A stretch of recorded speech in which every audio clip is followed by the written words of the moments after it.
Hello guys, welcome back. ఫైనల్గా అల్లు అర్జున్కి regular bail అయితే వచ్చేసిందనమాట. మీరు కనుక ఫస్ట్ టైం నా ఛానల్ని విజిట్ చేసినట్లయితే కింద ఉన్నటువంటి సబ్స్క్రైబ్ బటన్ని నొక్కి పెట్టుకోండి. సో దట్ నేను పెట్టిన వీడియోస్ అన్నీ కూడా మీ దాకా వస్తాయి గాయస్. సో ఫైనల్గా అయితే అల్లు అర్జున్కి రెగ్యులర్ బెయిల్ అనేది వచ్చేసిందనమాట. సంధ్య థియేటర్లో జరిగినటువంటి స్టాంపెడ్ ఇన్సిడెంట్లో అల్లు అర్జున్ని A11గా పోలీసులు అనేది కేసు నమోదు చేసి ఇన్వెస్టిగేషన్ చేశారు. డిసెంబర్ 13న ఆయన్ని అరెస్ట్ చేసి జైలుకి పంపించడం జరిగింది. ఆ రోజే ఇమ్మీడియట్గా నాంపల్లి నుంచి రిమాండ్ కూడా తీసేసుకొని 14 days రిమాండ్కి అప్లై చేసి పోలీసులు అయితే అల్లు అర్జున్ అరెస్ట్ చేయడం జరిగిందనమాట. But same day Allu Arjun తరపున నిరంజన్ రెడ్డి గారు కోర్టులో వాదించి అల్లు అర్జున్కి అయితే ఇంటరిమ్ బెయిల్ అనేది తీసుకొచ్చారు గాయస్. బట్ ఆ రోజు పోలీసులు అయితే టైం అయిపోయిందని చెప్పేసి, డాక్యుమెంట్స్ సరిగా లేవని చెప్పేసి అల్లు అర్జున్ అయితే బయటకు పంపలేదు. ఒక రోజంతా నైట్ పోలీస్ స్టేషన్లో పెట్టారనమాట. So 14th Allu Arjun release చేశారు.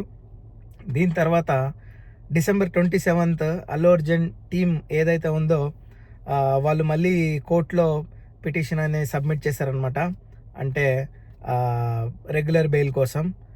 అండ్ క్వాష్ పిటిషన్ కూడా వాళ్ళు సబ్మిట్ చేశారు. బట్ క్వాష్ పిటిషన్ అంటే కేసే పూర్తిగా కొట్టేయడానికి, అది ఇంకా ప్రాసెస్లో ఉందన్నమాట. అది హియరింగ్ ఇంకా టైం దగ్గరికి రాలేదు. బట్ ఈరోజు అయితే అల్లు అర్జున్కి మన రెగ్యులర్ బెయిల్ అనేది కోర్టు అప్రూవ్ చేసింది. సో ఇంక నుంచి అల్లు అర్జున్ ఫ్రీగా బయట తిరగచ్చు. సో ఎలాంటి ప్రాబ్లం లేదు. ఇక్కడ చూసుకున్నట్లయితే ఈ రెగ్యులర్ బెయిల్తో పాటు కోర్టు కొన్ని కండిషన్స్ ఇచ్చింది. ఆ కండిషన్స్ ప్రతి కామన్ మ్యాన్కి ఏ విధంగా అయితే ఇస్తారో అదే కండిషన్స్ గైస్. సో 2 షూరిటీస్ అనమాట, 50,000 రూపీస్తో 2 షూరిటీస్, ప్లస్ పోలీసులకి ఇన్వెస్టిగేషన్ కోసం ఎప్పుడైనా కూడా వాళ్ళు పిలిచినప్పుడు వెళ్ళి అటెండ్ అవ్వాలి. అది కూడా సండే రోజు మార్నింగ్ 10 నుంచి 1 PM లోపల, అంటే 10 to 1 PM ఈ 3 hours లోపల పోలీసులకి అల్లు అర్జున్ ఎప్పుడైనా వెళ్ళి సహకరించాలనేసి కోర్టు తెలియజేయడమైంది.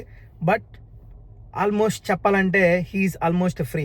కోర్టు ఏం నమ్మిందంటే, ఈ కేసులో రేవతి గారు చనిపోయారు కదా, ఆ స్టాంపిడ్ కేసులో అల్లు అర్జున్ గారి డైరెక్ట్ ఇన్వాల్వ్మెంట్ ఏం లేదు, ఆయన మీద పెట్టినటువంటి కేసెస్ అన్నీ కూడా చెల్లవు అనే విధంగానే ఈ బెయిల్ అనేది మంజూరు చేసిందని మనం చెప్పుకోవాలి.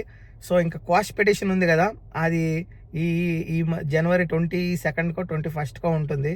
సో ఆ లోపల ఈ కేసు నిలబడుతుందా లేదా అనేది తెలిసిపోతుంది.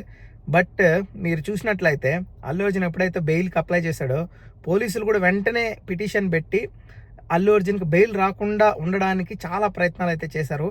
బట్ అవన్నీ కూడా న్యాయం ముందు ఇవన్నీ కూడా జరగలేదన్నమాట. సో ఎనీవే అల్లు అర్జున్ అయితే బయట వచ్చేసాడు.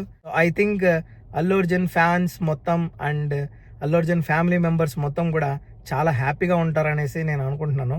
ఇంకోటి ఏంటంటే, ఈ కేసులో లాస్ట్ 2 days బ్యాక్ ఏం జరిగిందంటే, మన హ్యూమన్ రైట్స్ కమిషన్ ఉంది కదా, నేషనల్ నుంచి మన హైదరాబాద్ కమిషనర్ గారికి వాళ్ళకి ఏం జరిగిందో కంప్లీట్ రిపోర్ట్ అనేది ఇమ్మని చెప్పారనమాట. సో దాన్ని బట్టి మనం అర్థం చేసుకోవచ్చు ఈ కేసు అనేది ఎంత స్ట్రాంగ్ అయిపోయిందో. బట్ ఎనీవే ఈరోజు అల్లు అర్జున్ గారికి బెయిల్ వచ్చింది కాబట్టి ఐ హోప్ ఈ కేస్ మేబీ ఇంకొక 1 month లోపల క్లియర్ అయిపోయే సిచ్యువేషన్కి వచ్చేసిందని నేను అనుకుంటున్నాను. బట్ ఎనీవే ఒక సైడ్ రేవతి గారి ఫ్యామిలీకి ఆల్మోస్ట్ 2 crores అల్లు అర్జున్ తరపు నుంచి వెళ్ళింది కాబట్టి ఆ ఫ్యామిలీ కూడా కొద్దిగా హ్యాపీగా ఉంటారనేసి ఐ విష్. ఎనీవే నెక్స్ట్ ఏం జరుగుతుందో మనం చూద్దాం. అండ్ ఇలాంటి అప్డేట్స్ కోసం ప్లీజ్ గైస్ నా ఛానల్ని సబ్స్క్రైబ్ చేయండి. ఒకవేళ ఇంతవరకు చేసుకోకుండా ఉంటే కనుక మీరు సబ్స్క్రైబ్ చేయండి. అండ్ మీరు కింద పెట్టే కమెంట్స్ అన్నిటికీ నేను చదివి రియాక్ట్ చేస్తాను guys. Thank you so much.